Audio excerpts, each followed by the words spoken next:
ಚಾಲಕರಿಗೆ ಯಾವ ರೀತಿ ಈ ಕಾನೂನು ತೊಡಕಾಗ್ತದ ಆ ನಿಟ್ಟಿನಲ್ಲಿ ವಿಚಾರ ಮಾಡದೆ ಏಕಾಏಕಿ ಈ ರೀತಿ ಚಾಲಕರ ಮೇಲೆ ಇಂಥ ಒಂದು ಕಾಯ್ದೆ ತಂದು ಒತ್ತಡ ಏನಿದ್ದನ್ನು ಖಂಡಿಸಿ ಇವತ್ತು ಹಳ್ಯಾಳ ತಾಲೂಕಿನ ಚಾಲಕ ಸಂಘದ ವತಿಯಿಂದ ಹಾಗೂ ಕಾಂಗ್ರೆಸ್ ಪಕ್ಷದ ವತಿಯಿಂದ ಇವತ್ತು ಕೂಡ ಪ್ರತಿಭಟನೆ ಹಮ್ಮಿಕೊಂಡಿದ್ದಾರೆ. ಯಾವ ನಿಟ್ಟಿನಲ್ಲಿ ಈ ಪ್ರತಿಭಟನೆಯನ್ನು ಮುಂದುವರಿಸ್ತಾರೆ, ಆಮೇಲೆ ಯಾವ ಉದ್ದೇಶಕ್ಕಾಗಿ ಈ ಪ್ರತಿಭಟನೆ ಮಾಡಿದ್ರೆ ಅವ್ರನ್ನೇ ಕಾರಣ.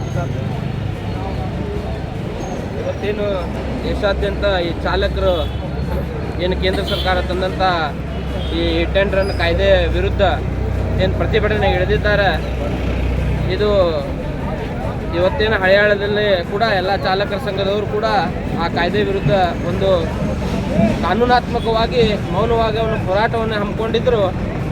ಆ ಹೋರಾಟಕ್ಕೆ ನಾವು ನಮ್ಮ ನಾಯಕರಾದ ಆರ್ ವಿ ದೇಶಪಾಂಡೆ ಅವರ ಒಂದು ಸೂಚನೆ ಮೇರೆಗೆ ನಮ್ಮ ಬ್ಲಾಕ್ ಕಾಂಗ್ರೆಸ್ ವತಿಯಿಂದ ಸಂಪೂರ್ಣವಾಗಿ ಈ ಚಾಲಕರ ಸಂಘಕ್ಕೆ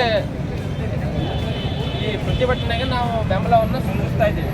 ಮತ್ತೇನು ಕೇಂದ್ರ ಸರ್ಕಾರ ಈ ಕಾಯ್ದೆಯನ್ನು ತಂದೈತಿ, ಈ ಕಾಯ್ದೆಯನ್ನು ಆದಷ್ಟು ಬೇಗ ಹಿಂಪಡಿಬೇಕಂತ ಹೇಳಿ ಈ ಚಾಲಕರ ಒಕ್ಕೂಟದ ಪರವಾಗಿ ಹಾಗೂ ನಮ್ಮ ಪಕ್ಷದ ಪರವಾಗಿ ಕೂಡ ನಾವು ಅವರಿಗೆ ಮನವಿ ಮಾಡ್ಕೊಳ್ತೀವಿ. ಆದಷ್ಟು ಬೇಗ ಅವರು ಈ ಕಾಯ್ದೆಯನ್ನು ತೆಗೆದುಕೊಳ್ಳದೆ ಹೋದಲ್ಲಿ ಮುಂದಿನ ದಿನಗಳಲ್ಲಿ ಈ ಚಾಲಕರ ಕಾನೂನು ಕೈಗೆ ತಗೊಳ್ಳುವ ಸಂಭಾವನೆ ಕೂಡ ಇದೆ ಮತ್ತು ಉಗ್ರವಾದ ಪ್ರತಿಭಟನೆ ಆಗುವ ಸಂಭಾವನೆ ಇದೆ. ಅದಕ್ಕಾಗಿ ನಾವು ಮತ್ತೊಮ್ಮೆ ಕಳಕಳಿಯಿಂದ ಕೇಂದ್ರ ಸರ್ಕಾರಕ್ಕೆ ಮನವಿ ಮಾಡ್ಕೊಳ್ತೀವಿ, ಈ ಕಾಯ್ದೆಯನ್ನು ಹಿಂಪಡೀರಿ ಅಂತ. ಯಾಕಂದರೆ ಈ ಕಾಯ್ದೆಯಿಂದ ಚಾಲಕರಿಗೆ ಹಾಗೂ ಅವರ ಕುಟುಂಬಕ್ಕೆ ಯಾವುದೇ ಅನುಕೂಲ ಇಲ್ಲ. ಹಿಂದೇನು ಇದ್ದಂಥ ಹಿಟ್ ಆ್ಯಂಡ್ ರನ್ ಕಾಯ್ದೆ ಇತ್ತು, ಆದರೆ ಹಿಟ್ ಆ್ಯಂಡ್ ರನ್ ಕಾಯ್ದೆಯಲ್ಲಿ ಅಪಘಾತ ಅನ್ನೋದು ಆಕಸ್ಮಿಕ, ಯಾರೂ ಉದ್ದೇಶಪೂರ್ವಕವಾಗಿ ಮಾಡೋದಿಲ್ಲ. ಅಪಘಾತ ಆದವಾಗ ಏನು ಹಿಟ್ ಆ್ಯಂಡ್ ರನ್ ಆದವಾಗ ಟ್ರೇಸ್ ಆದಂಥ ಗಾಡಿ ಇನ್ಶೂರೆನ್ಸ್ ಇದ್ದವಾಗ ಆ ಅಪಘಾತಕ್ಕೆ ಒಳಪಟ್ಟಂಥ ವ್ಯಕ್ತಿಗೆ ಇನ್ಶೂರೆನ್ಸ್ ಕ್ಲೇಮ್ ಆಗ್ತಿತ್ತು, ಅವ್ರ ಕುಟುಂಬಕ್ಕೆ ಆ ಇನ್ಶೂರೆನ್ಸ್ ಸಿಗುವಂಥ ವ್ಯವಸ್ಥೆ.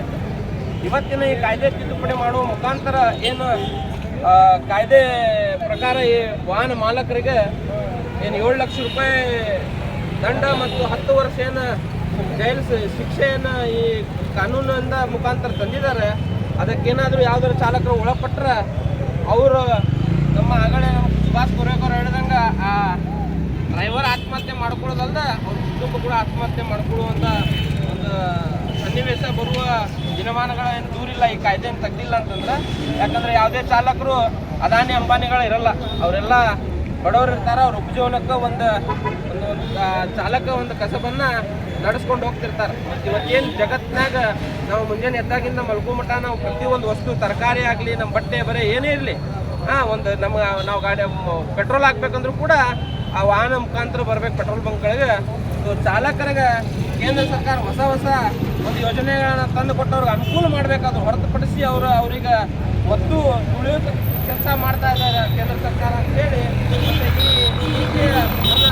ನಾವು ನಮ್ಮ ಪಕ್ಷರು ಕೂಡ ವಿರೋಧಿಸುತ್ತಾ ಮುಂದಿನ ದಿನಗಳಲ್ಲಿ ಚಾಲಕರಿಗೆ ಅವರು ಯಾವುದೇ ಹೋರಾಟದಲ್ಲಿ ನಾವು ಸಂಪೂರ್ಣ ಬೆಂಬಲವನ್ನು ಸೂಚಿಸ್ತೇವೆ ಅಂತೇಳಿ ಈ ಮುಖಾಂತರ ತಮ್ಮ ತಿಳಿಸೋಕ್ಕೆ ಇಷ್ಟಪಡ್ತೀವಿ.